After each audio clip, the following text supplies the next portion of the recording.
Preposition is a common part of grammar in English grammar.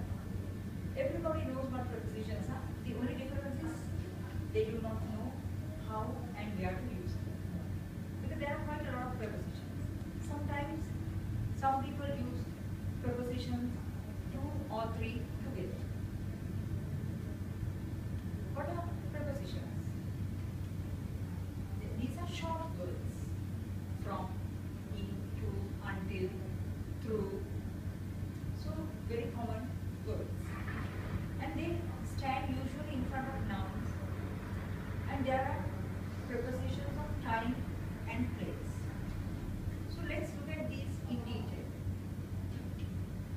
First we look at prepositions of time.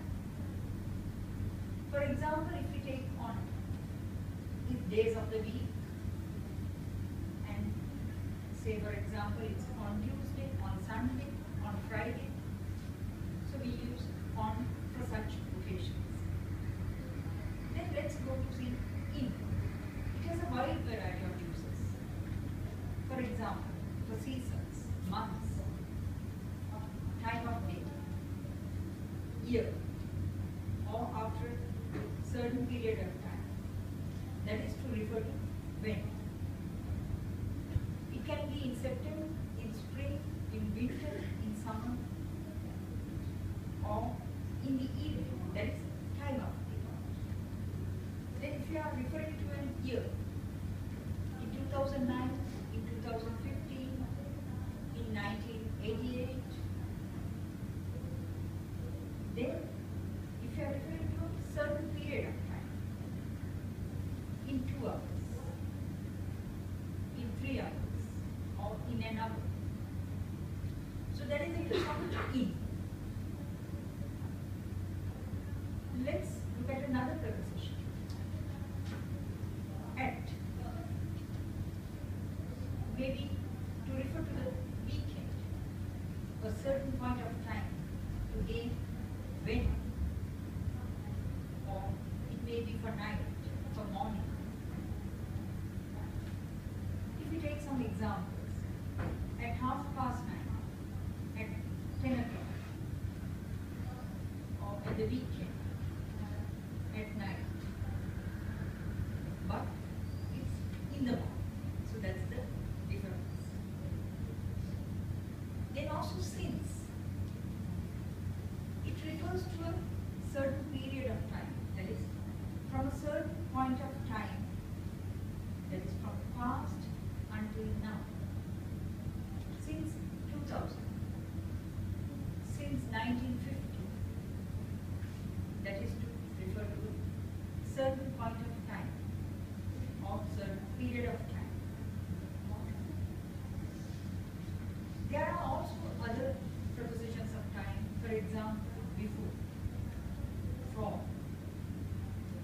We used for to refer to a certain period of time. Again, it's a past until now. For 2 years, for 5 years, or for 6 months, or at the same time, ago. It's a certain period of time in the past. For example, 2 years ago. And before. That is earlier than a certain point of time or certain period of time. Before 2004, if you are referring to some event, maybe even a century before, we can say 1910.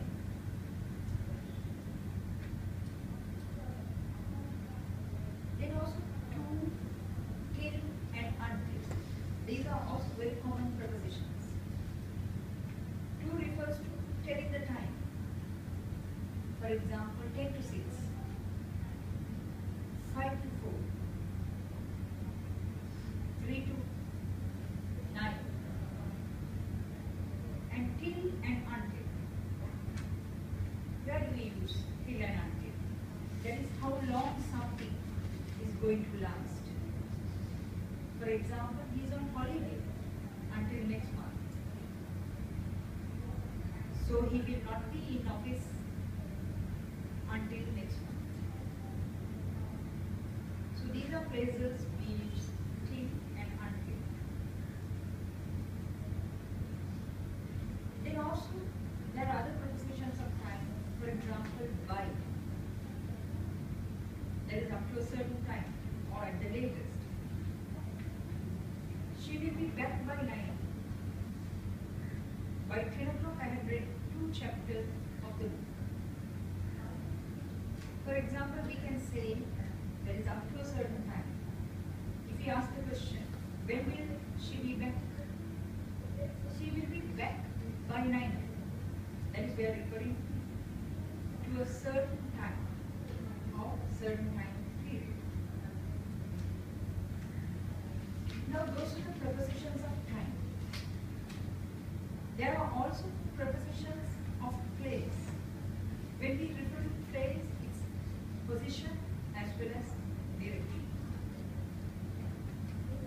Now we saw in the prepositions of time how we use and where we use. Now in this also we have in. When we say in, it refers to a building or it can be a country, a street, village, town, as well as it can refer to a newspaper, magazine or book, or plane, car, taxi or train. For example, in the house, in the office, in city, in New York, or we can refer to something that has been published or that has appeared in the newspaper, or we can refer to some place like in the world in general. Then there are also prepositions of place. For example, it can refer to, at. Say for example, it can be an object, or it can be something, to do something typical. Maybe studying, working. It can be at a place like the station, or something, for example, at a concert, at the party, at the wedding, or at an exhibition, at the cinema. These are prepositions of place. Then also, just like prepositions of time, one is used for a preposition of place also. It can refer to a place, certain place in a house or office or building. For example, a floor in a house